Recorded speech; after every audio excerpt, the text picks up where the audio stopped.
Au début des années 60, la naissance d'une cinquantaine de bébés provoque un scandale. Les bébés naissent déformés. Certains d'entre eux ont même des membres en moins.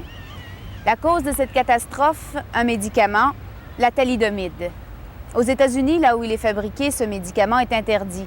Mais au Canada, on l'utilise. On le prescrit, entre autres, aux femmes enceintes pour aider à combattre leur insomnie, leurs nausées, leurs étourdissements. Ce soir, nous vous proposons de rencontrer 3 victimes de la thalidomide pour savoir comment ils se débrouillent avec ce corps déformé que la science leur a donné. Au début des années 60, une tragédie humaine sème la consternation à l'échelle internationale. Dans 14 pays, plus de 8000 enfants naissent avec de graves malformations congénitales dues à un médicament, la thalidomide. On ne connaîtra jamais le nombre exact de victimes de ce médicament. Au Canada, cependant, on a retracé 125 cas, dont une cinquantaine au Québec. Pour tous ces individus, pour leurs familles aussi, la thalidomide a été et demeure toujours une tâche indélébile qui les marquera jusqu'à la fin de leurs jours. Une telle catastrophe s'est produite à cause de la négligence de certaines personnes, mais aussi parce que de grosses sommes étaient en jeu. Près de 30 ans après la naissance des victimes de la thalidomide, le dossier reste ouvert puisque plusieurs victimes innocentes n'ont toujours pas obtenu la justice à laquelle elles ont droit. Née en 1962 avec des malformations aux bras et aux mains, Céline Hébert est une des 3 victimes québécoises que nous avons rencontrées. Graphiste à son compte, Céline a appris avec le temps à vivre avec son handicap, ce qui ne l'empêche pas de conserver certaines craintes. Je sais que je vais avoir des enfants un jour, puis j'ai pas la force dans les bras pour en prendre 2 à la fois. Là, je regarde les mères de famille maintenant, puis mon Dieu, ils sont capables de prendre les 2 enfants en même temps. Je dis, moi, je serais pas capable, tu sais. Même j'en prends d'un, même un petit bébé moindrement qui pèse 10 livres, je peux pas le tenir.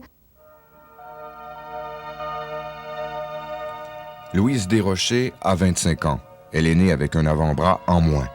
Aujourd'hui, elle a un bon emploi dans une succursale bancaire, mais elle ne croit pas qu'on puisse vraiment arriver à accepter un handicap comme le sien. Tous les jours, le miroir lui renvoie une image qu'elle voudrait oublier. Moi, personnellement, jusqu'à date, je peux pas dire que je fais comme si rien n'était. Je me lève le matin et je vois quand même que j'ai pas de main droite, tu sais. Sauf que je vis avec. C'est une adaptation qu'on doit faire à tous les jours. Roland Saint-Gelais est né en 1963 avec des malformations aux 2 bras et aux 2 jambes. En plus, il n'a pas de langue. Il doit s'exprimer à l'aide d'une prothèse spéciale.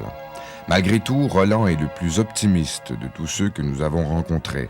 Très déterminé, il est par exemple convaincu que sa condition ne l'empêchera pas de vivre une vie amoureuse normale. Moi, dans mon corps, je ne crois pas que ça va me lier en une relation amoureuse. Ça ne m'a pas lié, ça ne m'ira pas non plus. Une femme qui va m'aimer, elle va m'aimer pour ce que je suis. Pour le reste, ça importe que tu sais. Qu'est-ce que j'en gagne? Je ne serai pas le plus beau gars sur la terre. À qu'est-ce que ça a l'air, j'ai un certain charme avec les femmes. L'histoire américaine de la thalidomide commence en 1959. Une compagnie américaine, la William S. Merrill, fabrique un médicament qui pourrait atténuer les principaux effets désagréables du début de la grossesse. Les spécialistes américains refusent le produit car les tests fournis ne sont pas concluants. Au Canada, par contre, le médicament obtient très facilement une licence et il est mis en marché le 1er avril 1961.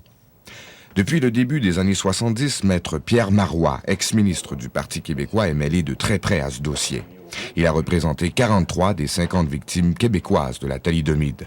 À son avis, le gouvernement canadien est en grande partie responsable du drame. Comment se fait-il que la Commission canadienne des aliments et drogues ait, elle, accepté d'autoriser, même sur une base expérimentale, la mise en marché du produit, alors qu'à côté, la Commission américaine des aliments et drogues ne se satisfaisait pas de la documentation qui avait été remise par la compagnie en ce qui concerne, elle ne considérait pas qu'il y avait une preuve suffisante que le médicament, le composé chimique, ne traversait pas la barrière placentale et refusait l'autorisation. Il y a là quelqu'un qui n'a pas fait sa job, hein? Ça, c'est la première des choses. Et puis, il y a une compagnie qui est complètement responsable du dégât. Si Pierre Marois peut aujourd'hui affirmer de telles choses, c'est que ses recherches l'ont amené à scruter à la loupe durant 6 mois les dossiers de la Merrill. Il a découvert des faits plus que troublants. Bien avant 1959, avant même de distribuer son médicament au Canada, la Merrill sait qu'il est potentiellement dangereux puisqu'il a omis de faire connaître les résultats des tests les plus révélateurs. Elle commence un certain nombre de tests sur ce qu'on appelle des rats de laboratoire en 59. Et ça a été camouflé, ce que je vous dis là. 2 groupes, je vais être très précis, là, 2 groupes de 16 rats. Hein? Un groupe témoin, à qui on ne donne pas de la thalidomide, puis l'autre à qui on en donne. Le groupe de 16 rats à qui on en a donné, on a constaté qu'ils avaient perdu du poids utérin, ce qui veut dire que forcément les organes sexuels étaient atteints. Ils ont recommencé en juin 60. Et là, ils ont donné de la thalidomide à 11 rats. En l'espace de 3-4 heures, 6 des 11 rats étaient morts. Quand ils ont recommencé sur 30 rats, 22 en une journée étaient décédés et un 23e rat était décédé le 2e jour. Bon. Ce qui veut dire que là, il y avait des indications qu'il fallait que tu poursuives très sérieusement parce que on commençait à découvrir que le composé chimique traversait la barrière placentale et atteignait le fœtus dans son système nerveux et son système osseux, d'où les malformations congénitales. Aux États-Unis, ce sont des rats qui ont servi de cobayes dans les laboratoires de la Merrill. Au Canada, ce sont des êtres humains qui ont payé la note. 125 enfants sont nés avec de graves malformations congénitales. Dans la population, c'est la consternation. Pris au dépourvu, le gouvernement fédéral décide de confier les enfants à des centres spécialisés, dont l'Institut de réhabilitation de Montréal. À cette époque, Denise Auger est fraîchement diplômée de l'université en ergothérapie. Elle ne s'attend pas à débuter sa carrière avec un tel défi. C'est effectivement un choc de voir un enfant, pas de bras, pas de jambes. Et moi, c'est la première fois que je voyais ça. Et au départ, je savais pas trop quoi faire. Est-ce que vous vous êtes senti à un moment dépourvu un petit peu? Dès le départ, je pense que c'est que, bon, sortant de l'université, à ce moment-là, on avait quand même eu une formation sur le développement normal de l'enfant. Alors, je pense que ce que j'avais comme connaissance et comme expérience, je veux dire, ça s'appliquait pas. Là. Ouais. Et il s'agissait à un moment donné d'observer. Je pense que le gros travail du départ, c'était de regarder, bon, de les observer, de regarder ce que ça fait, qu'est-ce qu'ils faisaient ces enfants-là. Les spécialistes veulent avant tout donner une certaine autonomie à leurs jeunes patients. Ils s'efforcent alors de créer des membres artificiels comme le demande le gouvernement fédéral. Mais la technologie en ce domaine est très peu développée. On doit inventer à partir de presque rien. Les enfants de la thalidomide n'ont pas le choix. Encore une fois, ils sont les cobayes impuissants de la science.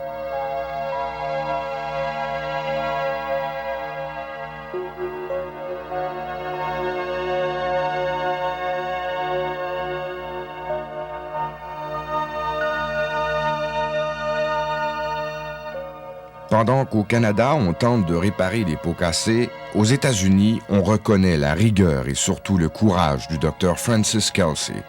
Elle a su résister aux pressions de la Merrill et dire non à la thalidomide. Considérée comme une héroïne nationale, le Dr. Kelsey reçoit des mains du président John F. Kennedy la plus haute distinction qu'un citoyen américain puisse obtenir. Ironie du sort, le Dr. Kelsey est d'origine canadienne. 26 ans plus tard, Roland Saint-Gelais est étudiant en histoire à l'Université Laval de Québec. Il compte bientôt obtenir une maîtrise. Avec le temps, Roland a appris à vivre avec ses handicaps et grâce entre autres à des prothèses sophistiquées, il est aujourd'hui autonome. Il mène donc une vie presque normale. S'il en est arrivé là, c'est bien sûr grâce à une grande détermination, mais aussi grâce au support affectif, psychologique et technique donné par les membres du Centre de réhabilitation de Montréal.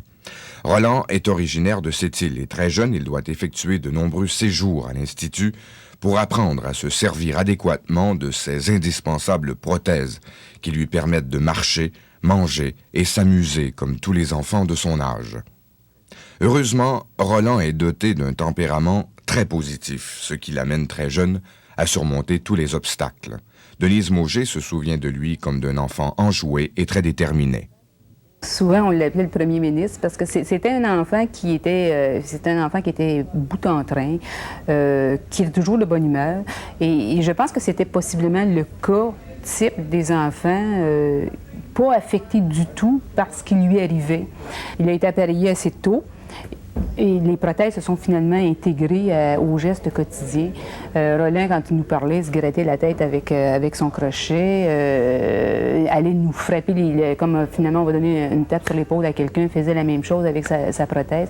Alors je pense que c'était un enfant finalement qui a stimulé aussi les autres enfants. Je pense que c'était un élément, il était tellement agile, il était tellement motivé, qu'il a servi finalement un peu de leader dans le groupe des enfants de la thalidomide. Comme tous les enfants de la thalidomide, Roland a souffert de l'ignorance et du rejet de certaines personnes. Il se souvient entre autres de la réaction assez incompréhensible d'un prêtre qui était alors directeur d'école. Une personne qui nous a mis énormément quand j'étais en 3e année au primaire.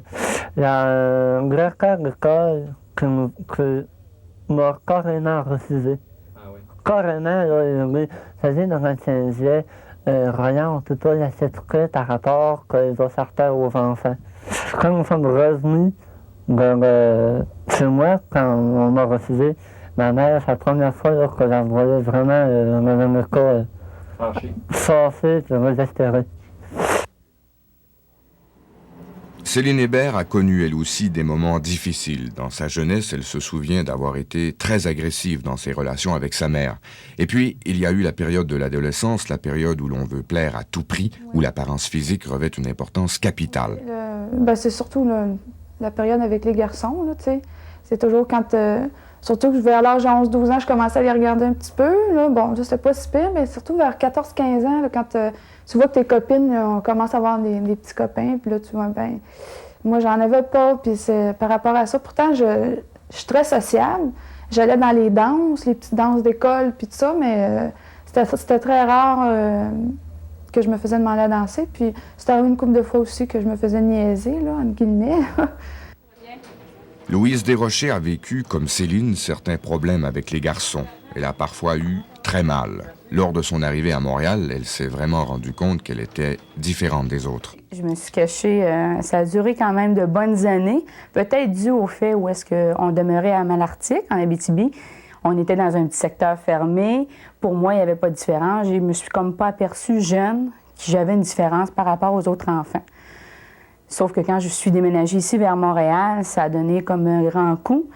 Mais ça a duré longtemps, le fait de... Je portais des choses chaudes l'été, genre poncho, là, pour me cacher. Ou je visitais les centres d'achat rien que d'un côté, je m'accotais le bras contre les vitrines. Je voyais juste la moitié du centre d'achat, tu sais. Si les enfants de la thalidomide ont vécu des périodes difficiles, que dire de leurs parents? D'abord, ils ont dû vivre le traumatisme de la naissance d'un enfant mal formé. De plus, à l'époque, plusieurs médecins insistaient fortement pour qu'on place ces enfants en institution. Plusieurs parents l'ont fait. Les parents de Louise considèrent aujourd'hui qu'ils ont été victimes de harcèlement. Des représentants des Shriners, une association de bienfaisance pour enfants, voulaient à tout prix leur retirer leur fille. Les deux femmes sont venues chez nous. Ils ont dit, vous avez une petite fille qui est handicapée. Ils ont dit, vous êtes trop âgée. Si vous voulez, vous allez nous la donner. On va la faire instruire. Puis les premières années, vous viendrez la voir une fois par année. Dans le temps, elle avait 2 ans. Elle marchait.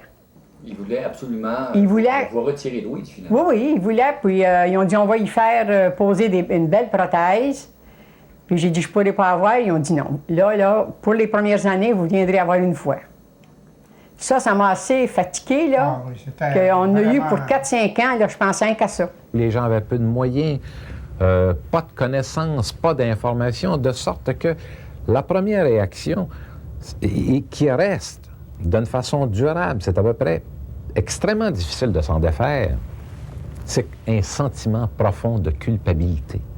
Je pense que n'importe quel parent qui a eu un enfant handicapé par rapport à la thalidomide, c'est un boom. T'sais, quand tu as eu quand même 5-6 enfants, parce que la plupart des enfants sont quand même pas seuls dans la famille, ils ont des frères et des sœurs normaux, qu'on appelle, c'est difficile. J'avoue que, surtout quand c'est causé pas par la personne, mais c'est causé par un médicament, il y a une autre culpabilité qui rentre en ligne de compte encore, c'est si je l'avais pas pris, il ne serait pas arrivé. Les parents de Louise ont toujours été très préoccupés par l'avenir de leur fille. il se demandait ce qu'elle allait devenir. On se demandait tout le temps comment est-ce qu'elle va réagir. Ce qui m'inquiétait, c'était lorsqu'elle aurait 14-15 ans, 16 ans, comment est-ce qu'elle va réagir avec les garçons, puis pour gagner sa vie elle-même. J'ai dit, nous autres, on ne sera pas toujours là, hein? Les Durocher ont eu toutes les raisons de s'inquiéter du sort de leur fille durant des années. Aujourd'hui, ils sont heureux de constater que tous leurs efforts sont récompensés. Louise a très bien su apprivoiser son handicap. Elle est mariée depuis peu et elle s'est très bien intégrée au marché du travail. Elle entrevoit l'avenir avec optimisme. De son côté, Céline exerce un métier qu'elle aime et s'efforce malgré certains inconvénients de réaliser un à un les nombreux projets qu'elle a en tête. Pour ce qui est des amours, les appréhensions se sont envolées avec le temps. Céline fréquente aujourd'hui Jean-Pierre depuis 2 ans et ils parlent sérieusement de mariage. Depuis quelque temps, elle est également très fière de relever un nouveau défi. Elle conduit sa propre voiture, transmission manuelle. Quant à Roland, il entrevoit l'avenir avec le plus grand optimisme. Il considère que ses handicaps ne l'empêcheront jamais d'arriver à ses fins. Grand croyant, il a décidé il y a longtemps de vivre un jour à la fois et d'enfoncer un à un les obstacles qui pourront se dresser sur son passage. Lorsqu'il a décidé de pratiquer le karaté il y a 3 ans, plusieurs personnes, dont son professeur, étaient plutôt sceptiques. Ils ne connaissaient pas la détermination de celui qui, dès son jeune âge, était surnommé « Monsieur le Premier ministre ». Roland est aujourd'hui ceinture bleue et c'est un combattant redoutable pour ses adversaires.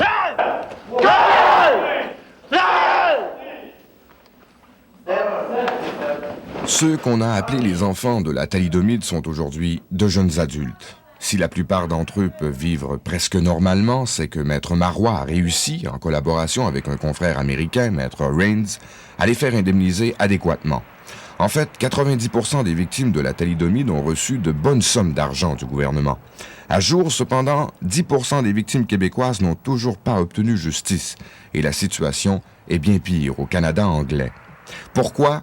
Parce que, selon Pierre Marois, la Merrill a agi à l'époque de façon rapide et vraiment immorale. Ils ont, à mon avis, carrément abusé de la bonne foi des gens qui est en état de souffrance, qui est en état de choc. Ils ont abusé, dans certains cas, en plus, même, non pas de la compétence de certains avocats, mais d'une absence de connaissances et d'informations qui n'étaient pas disponibles à l'époque, de sorte que des gens ont obtenu des règlements dans certains cas. C'est pas des règlements, tu n'es pas capable de faire vivre quelqu'un l'équivalent de la moitié d'une année avec ça. Ça n'a aucun bon sens. Comme ils disent en anglais, « cheap settlement ». Cheap, tu sais. Tout le monde comprend ça en français et en anglais. Cheap, dans tous les sens du mot. Et ça, c'est aussi ce qu'on peut dire de la compagnie. Cheap, pour pas dire autre chose. Une des 3 victimes que nous vous avons présentées ce soir n'a pas obtenu la juste compensation à laquelle elle a droit. Des questions légales nous empêchent de vous révéler de qui il s'agit. Pour diverses raisons, les victimes et leurs parents se sont engagés à ne jamais divulguer le montant des sommes obtenues. Le 14 février 1989, un regroupement de victimes, appuyé par les amputés de guerre du Canada, déposait au gouvernement canadien un rapport détaillé. Ce rapport insiste sur les manquements du gouvernement et réclame la création d'un fonds spécial afin d'assurer le bien-être actuel et futur des victimes de la thalidomide. Le rapport rappelle entre autres un engagement du ministre canadien de la Santé nationale, G.W. Monteith, qui déclarait le 29 janvier 1963 « Il est de notre devoir que ces victimes de la thalidomide aient les meilleurs soins possibles, que leurs besoins soient satisfaits de la façon la plus complète. » De belles paroles, mais le hic, c'est que 27 ans plus tard, le gouvernement canadien n'a toujours pas tenu ses promesses. Pour toutes les victimes de ce drame humain, il est plus que temps que le gouvernement règle enfin définitivement un dossier qui demeure toujours ouvert en 1989 et qu'il prenne les moyens à sa disposition pour faire payer la compagnie américaine qui est à l'origine du dégât, la William S. Merrill.